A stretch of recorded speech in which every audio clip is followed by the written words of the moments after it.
फिर भी अगर 2-4 कुछ क्वेश्चंस है तो मैं वो देख लेता हूँ। नॉन टेक बैकग्राउंड कर सकते हैं कि आप नॉन टेक मतलब क्या, वो इंपॉर्टेंट है। बी के सारे स्ट्रीम्स अलाउड होते हैं। मैं अगेन कहता हूँ कि एलिजिबिलिटी जो है, मैंने ऑलमोस्ट 1.5 घंटे का जो है वो एक सेशन रखा है, नहीं इतना टाइम नहीं है।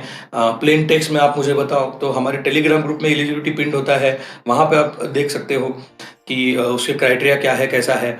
टिपिकली जो बीकॉम बीसीए करने वाले लोग हैं, मैं उनको कहता हूँ कि तुम एमसीए कर लो, which is equivalent to be, that could be better.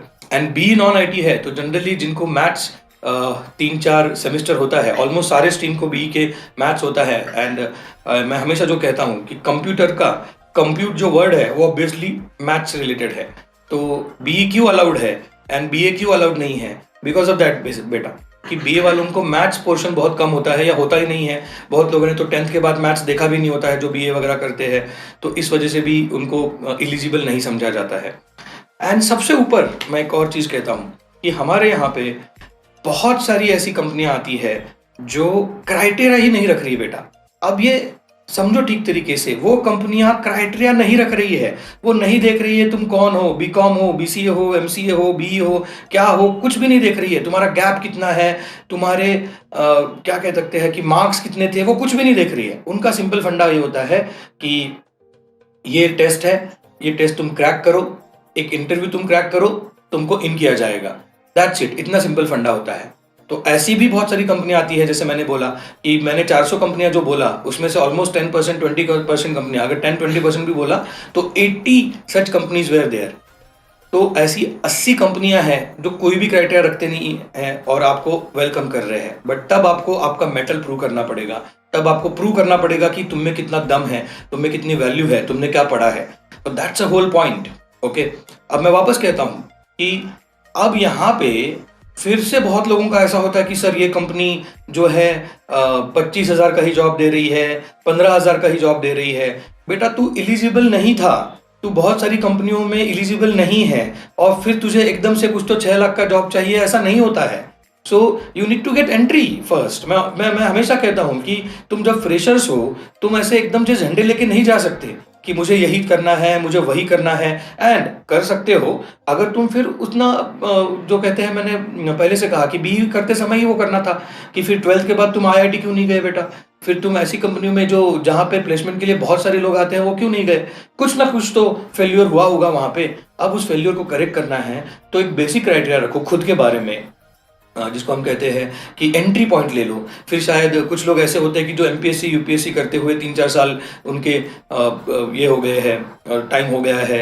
And मैं उसको वेस्ट नहीं कहूँगा। बहुत लोग बोलते हैं कि ये वेस्ट हो गए। मेरा वेस्ट नहीं होता है, कोई भी नॉलेज कभी भी वेस्ट नहीं होता है। मैं कभी भी नॉलेज को इसलिए कुछ भी बुरा नहीं कहता हूँ कि वो नॉलेज मिला है, शायद वो आईटी रिलेटेड नहीं था इसलिए आपको आज फ्रेशर कंसिडर किया जाएगा। फिर आपको एंट्री मिलेगी। फिर एंट्री मिलने के बाद बहुत बार हमने देखा है कि एक फ्रेशर जो इमैच्योर है वो आगे ग्रो नहीं करता है, क्योंकि उसको सिर्फ कुछ टेक्निकल चीजें आती रहती है बस। बट ये जो लोग होते हैं कभी कभी, जिनमें ठहराव होता है, जिनमें डिसीजन मेकिंग की जो है अच्छी क्षमता होती है, वो लोग अच्छा ग्रो करते हैं वर्टिकली। तो जो लोगों का गैप वगैरह है, उन लोगों ने इस तरीके से खुद की वैल्यू एडिशन के बारे में सोचना चाहिए। तो हम यहाँ पे वही करते हैं, टेक्निकल वैल्यू एडिशन करेंगे, सॉफ्ट स्किल वैल्यू एडिशन करेंगे। बहुत सारा जो हम कहते हैं ना एज अ पैकेज जो देते हैं, that is the best part with first bit solution. तो वो सारा अगर आपके साथ है तो आपको कोई दुनिया का कोई भी चीज़ नहीं रोक सकती। So understand all this thing, जो क्राइटेरिया के बारे में बहुत ट्रस्ट होते हैं, क्योंकि तुम्हें शायद कहीं से गलत इन्फॉर्मेशन मिली रहती है कि फर्स्ट क्लास वालों को ये होगा, इनका ही ऐसा होगा। मैंने इवन अपने एक वो फेक एक्सपीरियंस वाला एक वीडियो है कि हम फेक एक्सपीरियंस नहीं देते हैं बेटा, वापस से कहता हूँ, उसके बारे में वर्सेस फेक एक्सपीरियंस बोल के हमने एक वीडियो रखा है रील में, वो देखो। मैंने उसमें भी वही बोला कि ब्रेन वॉश करके रखा होता है फ्रेशर्स को कि क्राइटेरिया यही चाहिए, वही चाहिए, वो चाहिए। ऐसा कुछ नहीं है। बहुत सारी कंपनियां विदाउट क्राइटेरिया आती है।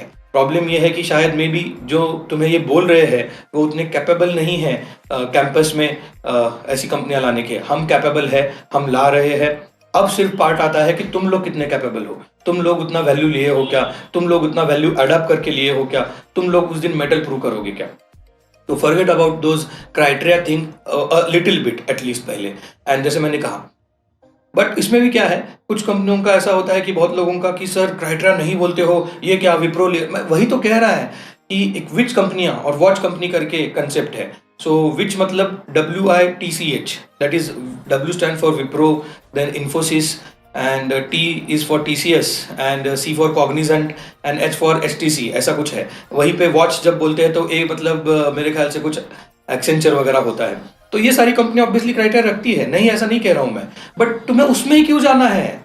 दूसरी एक कंपनी 6 लाख रुपए का पैकेज दे रही है तो you can start that entry point over there. और एक कोई तो कंपनी है जो 3 लाख का पैकेज दे रही है, which is good as a fresher right now, और तुम क्राइटेरिया में नहीं थे ना बेटा, तू वो भी तो सोच. तो उसी कंपनियों में जाने का अभी सपना मत देखो, सपना देखो अभी मत देखो बोल रहा हूं. अभी पहला सपना क्या होना चाहिए कि हमें एंट्री मिलनी चाहिए. बिकॉज अगर अपना गैप है, बिकॉज अगर हमें थ्रू आउट फर्स्ट क्लास नहीं है, तो हमें जस्ट पहले एंट्री मिलने दो, फिर हम अपने बलबूते पे वहां पे ग्रो करेंगे, फिर एक्सपीरियंस के बलबूते पे हम स्विच कर सकते हैं एंड फिर अपना सपना हासिल कर सकते हैं. तो ये फंडा पहले क्लियर रखो कि पहले जीरो टू हीरो बनना है, then hero to super hero. कुछ लोगों का शायद गैप नहीं है, उनके इश्यूज नहीं हुए कुछ, इस वजह से उनको जल्दी से अपॉर्चुनिटी मिल गई होगी, बट इसका मतलब ये नहीं है कि तुम लोगों ने ट्राई नहीं करना चाहिए. किस तरीके से करना चाहिए, तुम्हारा गोल वही रखो. मैं बिल्कुल नहीं कहूंगा कि गोल वो मत रखो, गोल वही रखो. रास्ता तो बदल सकते हो ना बेटा, कि एक रास्ते में बाधा आ गई है, गैप पड़ गया, सर ये लोग नहीं बोल रहे अभी, या थ्रू आउट फर्स्ट क्लास नहीं है, तो ठीक है ना, दूसरे रास्ते से चला जा. तू अगर 10 साल का एक्सपीरियंस लेके आता है तो कोई तुझे ना नहीं बोलेगा, सारे लोग वेलकम करेंगे. फिर वो TCS हो, इन्फोसिस हो, विप्रो हो, सब लोग हाँ बोलेंगे. प्रॉब्लम क्या है? So understand this concept, think over it and then go ahead. Okay, I think I made my point very clear. Yes, गौरव ने ही लास्ट क्वेश्चन पूछा है. ओके, सो एनीथिंग एल्स तुम लोग बताओ. अभी और कुछ क्वेश्चन है तो मुझे तो दिखाई दे रहा है वो गौरव का लास्ट क्वेश्चन है. थोड़ा सा पानी पी लेता हूँ. पानी में भी ब्रांडिंग किया हमने. ये है अपना वाटर बॉटल.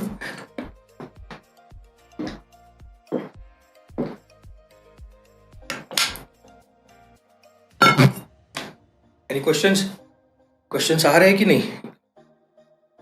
गौरव का ही लास्ट क्वेश्चन है. अभी तो सिर्फ हार्ट आ रहे हैं. आई होप बहुत इंस्पायरिंग लास्ट के 10 मिनट जो थे बहुत ही इंस्पायरिंग हो गए. एंड इसी के साथ थोड़ा सा रुक जाते हैं क्योंकि क्वेश्चन तो अभी कुछ नहीं है. मैंने सारे एलिजिबिलिटी क्वेश्चन सारे क्लियर कर दिए एंड दैट्स ग्रेट. चलो फिर एंड कर देते हैं. लॉट्स ऑफ लव, क्या बोलते हो? एंड कर ले. Yes, thank you. Thanks a lot. Love you guys.